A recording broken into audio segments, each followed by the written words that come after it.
Hi, happy Friday. I was lucky enough to get a little time in the sauna this morning. So I had some more thoughts. After my video yesterday, I had some things that I was thinking about. And so I just wanted to share a little bit more. Yesterday, I chatted a little bit about the desert mothers and fathers and their encouragement of doing your own work first before you're kind of out and about in the community. And so what I wanted to do is kind of introduce some of the things that I've been working on for myself lately, which are anytime you're seeing anytime that you're in fight, flight, freeze, kind of a trauma state, which most of us are at all times, especially because this is the way that our culture's been kind of designed is to kind of like make you feel like this at all times, and so feel like you're under attack. And so when you're in a space like that, it's really hard to hold nuance and complexity, not just of ideas, but about people. And so, those are one of the universal call of Christianity specifically, but of other traditions as well, is to, love your neighbor and, treat people the way that you want to be treated. But I would say Christianity takes it even farther and just love your neighbor. And so, um, and there's this understanding that like whenever they say love your neighbor, that means whoever you wish it didn't mean. And so we all have those limitations. Some of us are some people, I will say, are a little more uh, nuanced in how they're able to look at that. I think some people believe that they're like, oh, I don't have people that are unacceptable. I just have like ideas that are unacceptable. But what I am really more interested in, how your body handles things that are unacceptable to you, and like how your spirit metabolizes what you find offensive. And I think most people like to think that they are only against ideas, but they're not against people, and that's obviously not true because we're social animals and we're social creatures. And so most of us are virtue signaling all the time by trying to flag people that will help us create safety by letting them know that like this is what I believe in, so that I have a buddy in case things go wrong. And that's not wrong. This is just, we're social creatures, we're animals. This is how, we're designed to work. And also our ability as spiritual beings to kind of transcend that. And so you can't transcend it if you don't know it. And so part of knowing it is making peace with it and then kind of surrendering it over to say, hey, like maybe this isn't great. Because it's not to say that you're not going to have the same values or the same virtues or beliefs, but it's more about being unbothered and like being able to hold things a little bit more light-handed, where I can disagree with you, but I don't need you to go away. Like, I don't need the reality of you or your complexity or your nuance to disappear. I can just actually hold the idea of the thing that I don't like, rather than a person, and needing that person to attack that person and make their reality go away. Because we live in a multicultural global world where we're all kind of smashing into each other all the time, especially now that we have the internet, we need to be able to hold complexity more than ever. And so it's so tempting. I will say, like, when you're feeling like you have minimal margin, it's so tempting to just kind of look for signals, so that you can either bring people in or push them out based on little signals. So that's, and a lot of people do this. We're all doing this. Nobody's above it. There's probably like 3 people on earth who have reached the level of spiritual mastery where they are not doing this. Most people are doing this on some capacity, even if it's very small scale and it's very subtle. And I will say, the more you work with this, the more subtle the unacceptabilities might become, because especially under like it's very hip and cool to be really super open. And so if you're not super open, you'll kind of want to push that down. So the things that you'll see that you'll feel unacceptable about, you probably won't advertise as much.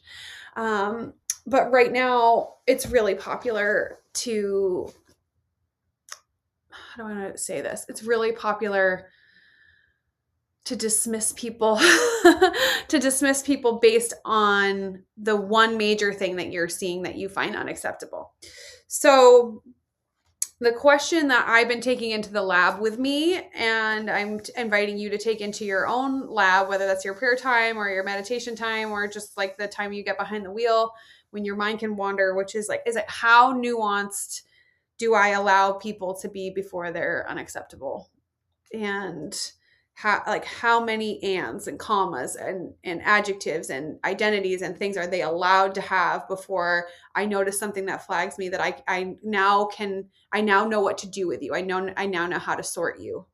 And so it's kind of like imagining that you're at this big Substack or internet cocktail party, and at this cocktail party you're going to meet people, and those people in their reality are going to have things that you find unacceptable and things that contradict, because most people, the more interesting they become and the more they change their minds or hear new information, they become more complex. And so if you're looking for reasons why you can dismiss people or why you can bring them close because you think you can quote unquote trust them because they have the same values or virtues as you, you're actually missing out on a ton of really special, amazing people who can widen you, but that feels scary. And so if you don't have a lot to give, or you don't feel like you can be stretched that way because you're already stressed, anxious, pressed, the idea that someone's going to stretch you is more than you can handle. So you're going to need to shut it down.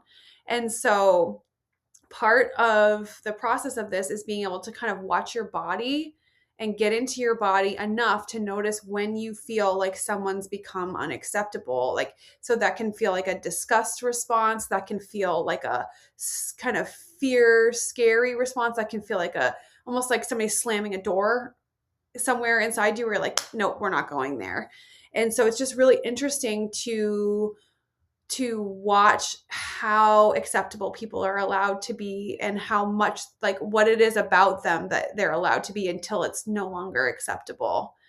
And so for some people that will look political, for some people that will look religious, for some people that will look racial, for some people that will be body constitutions, for some people that will be like dietary choices, and some people that will be like policy support or not support. Some people that will be like for certain what's the word I wanted to use? Like, I don't want to say addiction status, but like for some people that's a huge, sexuality, the gender conversations, like these are all hot. These are hot for people. And so it's not to say that you're going to change your views about any of them, but it's really about getting to the other side where you can say, yeah, I still don't agree with that, but you don't have that response around it where you're just like, I need this to stop. I need this to go away. I need you to be less complex. And that way your in-group and out-group your out-group will feel much smaller, because what you can handle for conversation and what you can handle for contradictory ideas will be so wide that you have a lot more room to play. It's a very like free space, is when you're not you're not kind of anxiously wondering if people are your people or not all the time. And so, holding contradictions in the same person is also a gift of love for them, where they're allowed to be the fullness of who they are without you needing to drop them down, and only finding certain parts of them allowable. And so this is freeing for you, but it's also freeing for them. And so it creates this really juicy, yummy place where people can just exist and you can be unbothered by their existence. And again, you may not agree with everything about them, but it's so much more fun because you can enjoy them. And this is healthy, mature relating, where you can hold the contradictions of others and they can hold the contradictions of you, and that you're allowed to have contradictions. The most interesting people in the world have a ton of contradictions. And like it's really freeing to live that way, where you don't have to just attribute yourself into like these like tight little boxes, where you're allowed to grab all the boxes and be as many as you want. So this is really just about like, do you have little trigger words that you notice make you feel hot? Like if you're listening to a news story and you hear something about like, let's say the ICE situation that's happening in Minnesota. But then let's say if you were to like spend some time with one of your friends who's an immigrant and who, you know, is a first generation immigrant, and he tells you like, hey, I'm in support of this. And, you know, those two things are contradictory. Like, can you hold that? Can you allow that? You know, or you're with a friend who happens to be gay and, you know, but they're telling you that they're, you know, feeling like they're becoming really conservative as they get older. Is that allowed? You know, or you're with somebody who is the same tradition as you, like they're, you know, they're Christian, but they're struggling and they're moving towards agnosticism. Like, is that allowed? Do you allow that? Say you're with somebody and you're a little bit more new agey and, you know, you're more comfortable with those beliefs, but then they tell you like, hey, I'm taking meds. Like I started to take some anti-anxiety meds, and, you know, you tend to, you know, run much more health conscious. Like, does that feel scary to you? Do you need to shut it down? You know, let's say you're with somebody, you've got a conservative relative and they tell you that they're, you know, that they really dislike Trump, but they're really all in on Vance, and you know, you're a Trump guy. Can you still trust this person? Can you feel safe? Can you relax? You know, let's say you are, you know, in discussion and you're with someone who's transitioned, but then they're telling you that they want to transition, they want to detransition, and that they no longer agree with that, and they want to change and they want to switch and they want to move. Like, can you allow people the freedom of movement in order to hold their, you know, their journey of where they've been and where they're going? And because this also creates a lot of room for you to figure out like, hey, I don't have to stay in the same place myself. I can also change my opinions and grow and move.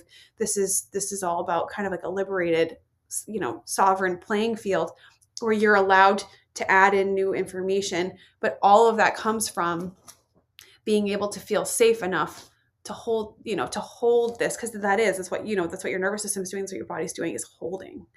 And so if you don't have any margin and you don't have any space and you're not interested in that, like, you're not going to be able to, you're going to collapse it down. So that's just kind of what I've been playing with lately, is like, what am I, you know, what's still unacceptable to me?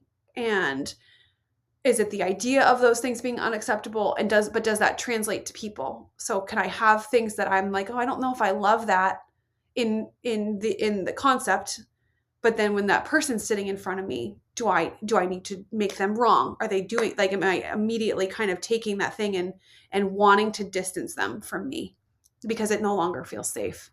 And if that's what's happening, that's an invitation to do, you know, that's work for me to do. That's, I can pick that, hold it, and then, you know, take it into my prayer and just say like, hey, this is an opportunity for you to create a new heart in me around this subject where I, you know, show me how to love this person better. And as much as it's a gift to that person, it's also a gift to me, because all those little crunchy spots are things that live inside my body. It's areas where I, you know, I'm collapsed down. And it doesn't mean that I have to be all in on everything. I don't. I have ideals. I have like, you know, things that are no-go for me, but that doesn't mean that has to translate to a person. I can have, you know, but you can tell if you really have worked that all the way through, if you can't hold it well without your body feeling escalated and elevated and like you need to protect yourself, even just by shutting down. So this is longer than I meant it to be. And so I'm going to go. I hope you all have a beautiful Friday. And if you're getting snow this weekend, stay safe.